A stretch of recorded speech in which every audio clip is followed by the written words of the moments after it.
Om Shanti.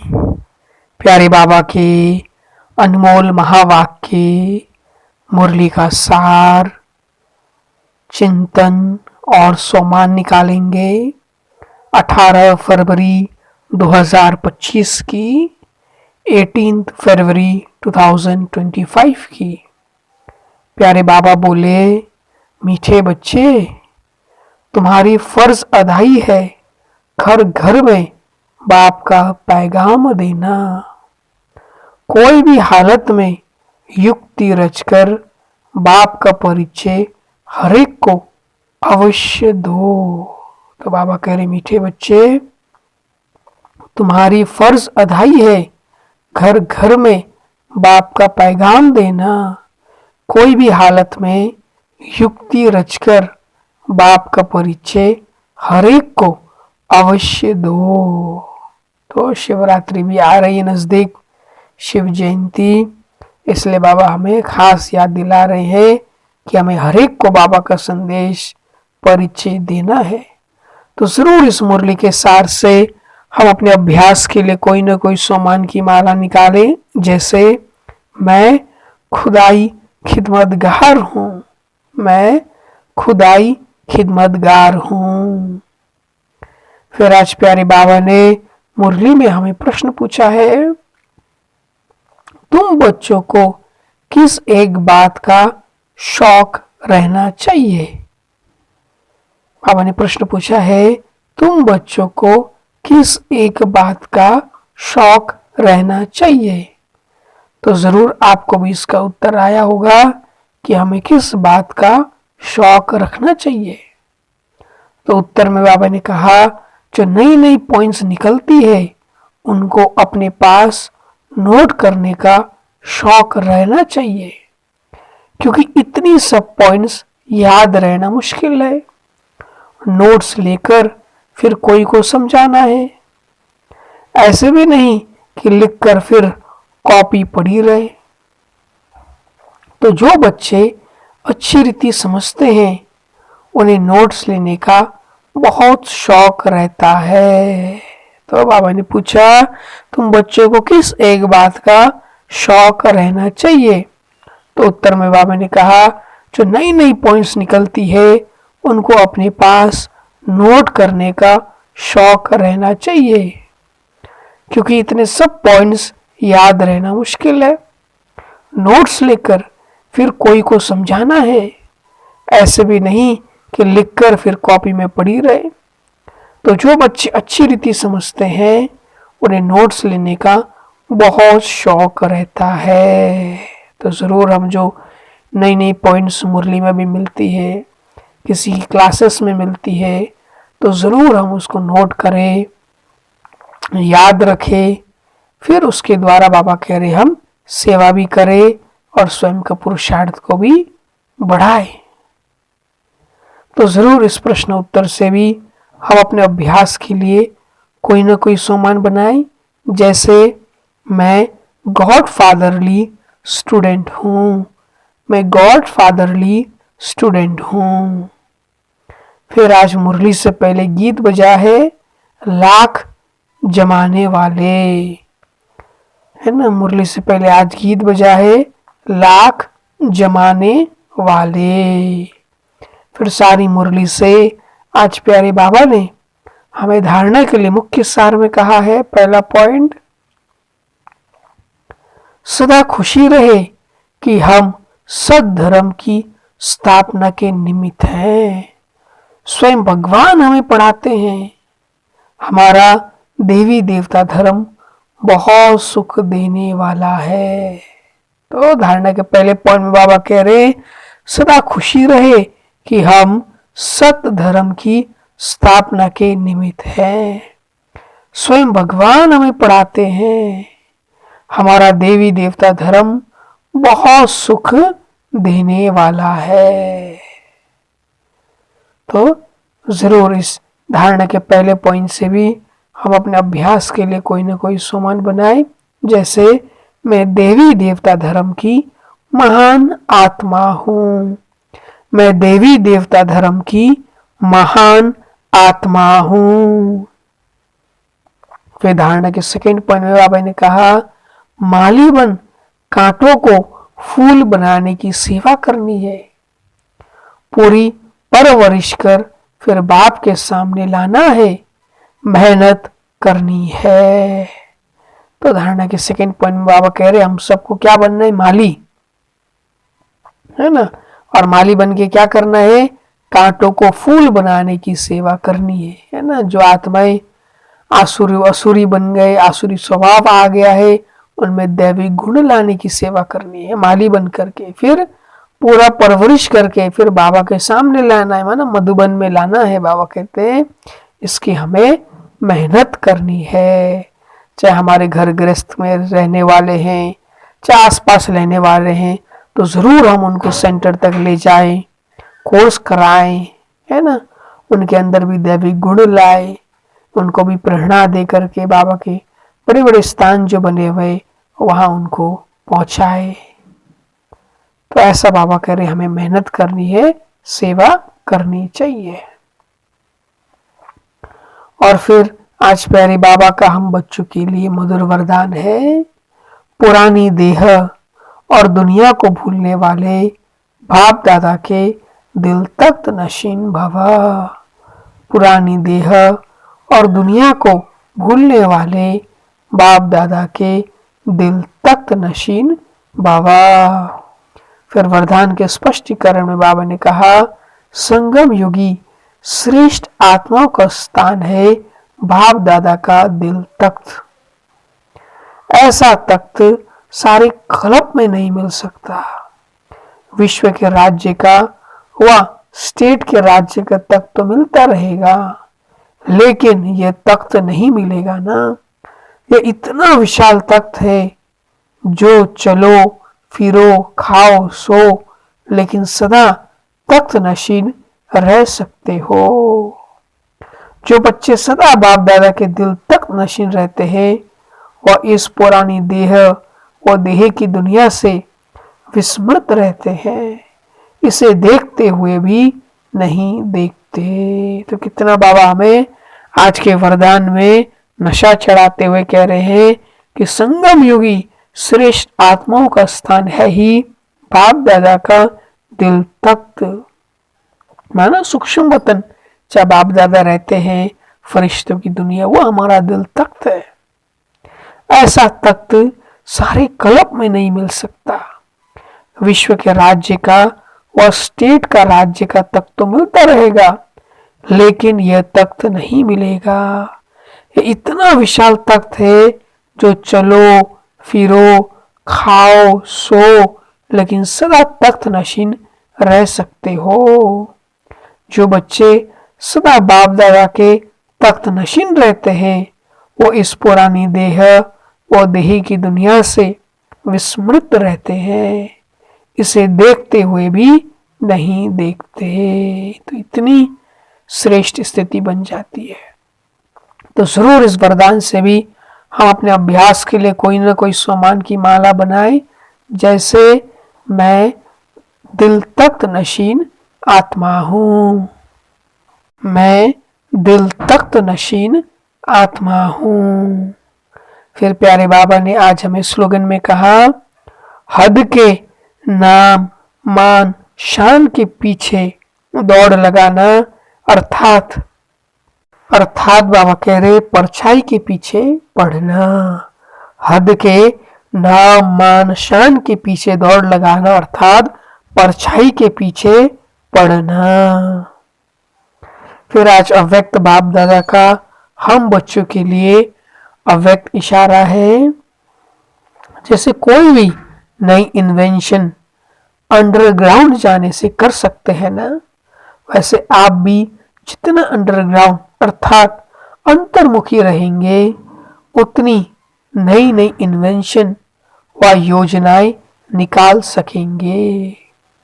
Underground रहने से एक तो वायुमंडल से बचाव हो जाएगा, दूसरा एकांत प्राप्त होने के कारण मनन शक्ति भी बढ़ेगी, तीसरा कोई भी माया के विघ्नों से सेफ्टी का साधन बन जाता है। तो कितना सुंदर बाबा हमें आज के अव्यक्त इशारे में कह रहे हैं कि जैसे कोई भी नई इन्वेंशन अंडरग्राउंड जाने से कर सकते हैं ना, वैसे आप भी जितना अंडरग्राउंड अर्थात अंतर्मुखी रहेंगे उतना नई नई इन्वेंशन व योजनाएं निकाल सकेंगे।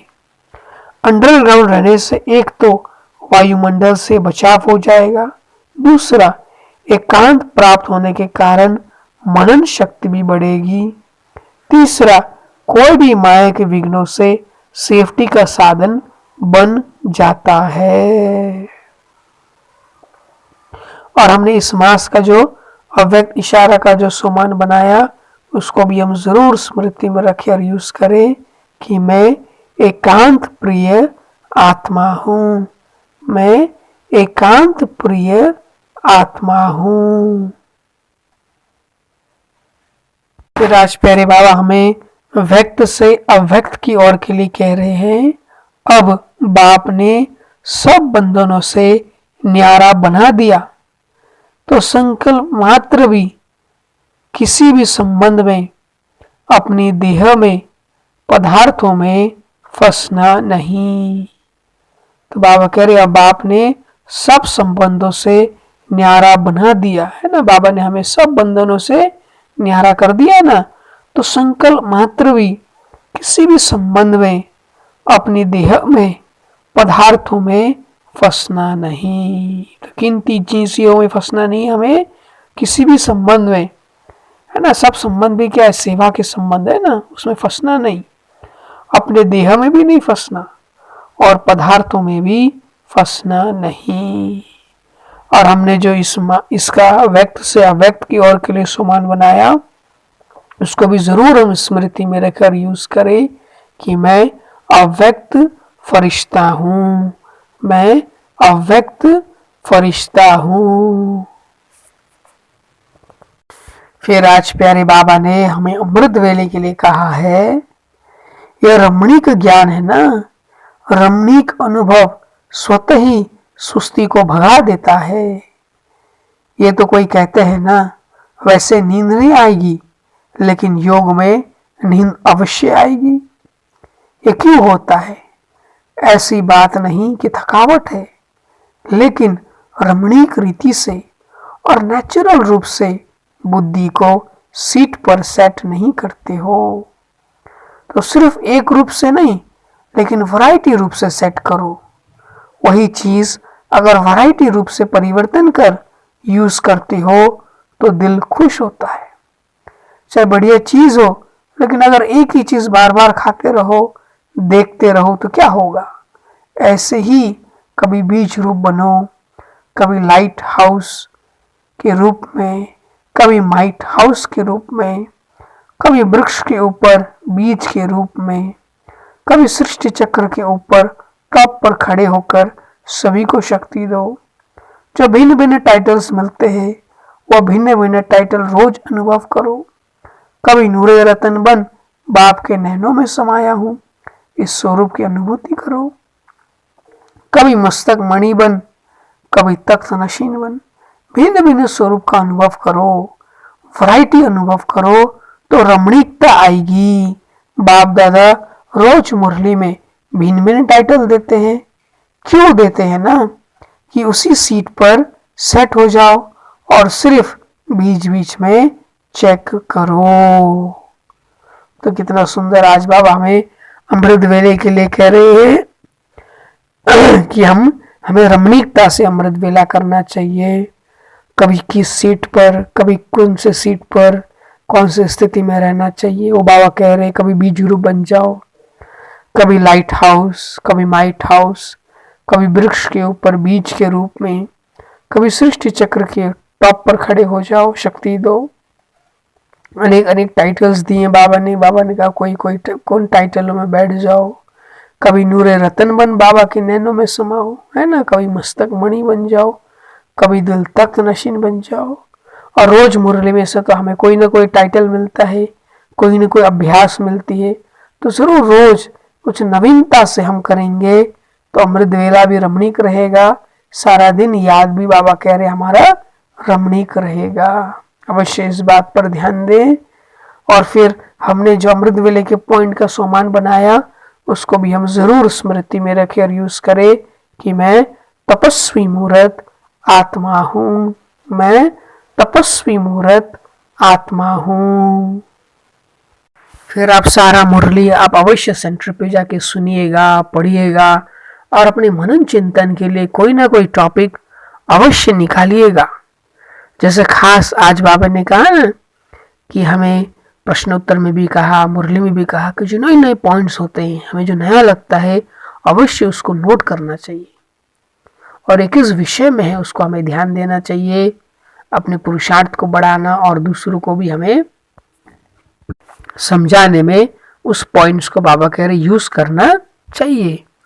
जैसे आज भी बाबा ने कई पॉइंट्स कही ना कि नई बात है ना कि अगर हम अंडरग्राउंड रहते हैं, अंतर्मुखी रहते हैं तो क्या क्या फायदा होता है। तो वायुमंडल से बचे जाते हैं, है ना, मनन शक्ति बढ़ती है और माया के विघ्नों से भी सेफ्टी रहते हैं। तो कितनी नई बात है, अंतर्मुखी रहने से क्या फायदा। तो स्वयं भी फिर हम अंतर्मुखी रहने का अभ्यास करेंगे, दूसरों को भी समझा सकते हैं। और बाबा ने और नई पॉइंट्स भी देखी, आज स्लोगन में भी था ना, नई पॉइंट्स थी देखी, हद के नाम मान शान के पीछे दौड़ लगाना माना परछाई के पीछे पड़ना। फिर जैसे बाबा ने कहा संगम युगी श्रेष्ठ आत्मा का स्थान है ही बाप दादा का दिल तक, है ना। तो ऐसे कोई ना कोई अवश्य नई पॉइंट्स निकालते रहे। जैसे बाबा ने कहा हम तो आप बच्चे तो क्या हो, सत धर्म की स्थापना के निमित्त हो, तो मैं सत धर्म की स्थापना के निमित्त आत्मा हूं, है ना। तो ऐसे रोज मुरली से नई नई पॉइंट्स निकलती है। तो आज कम से कम आज हमने इस मास कितनी मुरली की बातें सुनी है, पढ़ी है, लिखी भी होगी, तो जरूर कम से कम 50 ऐसी नई पॉइंट्स लिखे जो हमने पहली बार इन मुरलियों में सुना, समझा, है ना। और सारी मुरली से अवश्य अपने लिए चेकिंग के भी पॉइंट्स बनाए। जैसे बाबा ने सार में कहा तो चेक करे, आज मैंने किसी न किसी को बाबा का परिचय दिया या हमने सेंटर तक का रास्ता बताया या संदेश दिया, चेक करें। फिर जैसे बाबा प्रश्न उत्तर में कह रहे थे तो आज अवश्य चेक करें कि आज जो खास मुरली चलेगी तो उसमें मैंने नए नए पॉइंट्स को ध्यान दे करके उसको नोट किया और आज के बाद एक नियम बना लिया रोज के लिए कि आज मुरली में कौन सी नई बात आई है और जो मुझे अच्छी लगी और उसको मैंने नोट किया। अवश्य चेक करें इस बात को। फिर जैसे बाबा हमें धारणा के पहले पॉइंट में कह रहे थे तो चेक करें कि आज मेरी खुशी बनी रही दिन भर, चेक करें। फिर जैसे बाबा धारणा के लिए सेकंड पॉइंट में कह रहे थे तो चेक करें आज मैंने किसी न किसी को कांटों से फूल बनाने का रास्ता बताया। फिर जैसे बाबा वरदान में कह रहे थे तो चेक करें आज मैं दिन भर बाप दादा के दिल तख्त नशीन बन के रही, मन बार बार मन बुद्धि से सूक्ष्म वतन में ही बैठी रही, अवश्य चेक करे। फिर जैसे बाबा स्लोगन में कह रहे थे तो चेक करे आज मैं कोई हद के नाम मान शान के पीछे तो नहीं रही, चेक करे। फिर जैसे बाबा अव्यक्त इशारे में कह रहे थे तो चेक करे आज मैं दिन भर अंतर्मुखी होकर के रही। फिर जैसे बाबा हमें व्यक्त से अव्यक्त की ओर के लिए कह रहे थे कि चेक करे आज मैं संकल्प मात्र भी कि कोई भी, है ना, देह के संबंध या अपने देह या पदार्थों में फंसी तो नहीं, चेक करे। और जैसे बाबा अमृत वेली के लिए कह रहे थे तो चेक करे आज मेरा अमृत वेला रमणीकता पूर्वक रहा, है ना। जैसे आज बाबा ने वरदान में कहा ना दिल तख्त नशीन हो, आप वरदान दिया तो जरूर हम उस दिल तख्त में जाकर के बाप दादा के बैठ जाएं और उसका श्रेष्ठ अनुभव करें, नए नया रूप से हो जाएगा। बाकी आप जो भी अनुभव करना चाहे अवश्य करें और रमणीकता का है चेक करें। तो इन सभी पॉइंट्सों में स्वयं को चेक करके अवश्य 10 में से नंबर दे। अच्छा मीठे मीठे सिखिला दे बच्चों प्रति माता पिता बाप दादा का याद प्यार और गुड मॉर्निंग। रूहानी बाप की रूहानी बच्चों को नमस्ते और हम रूहानी बच्चों की रूहानी माता पिता बाप दादा को भी याद प्यार गुड मॉर्निंग और नमस्ते। शुक्रिया बाबा। ओम शांति।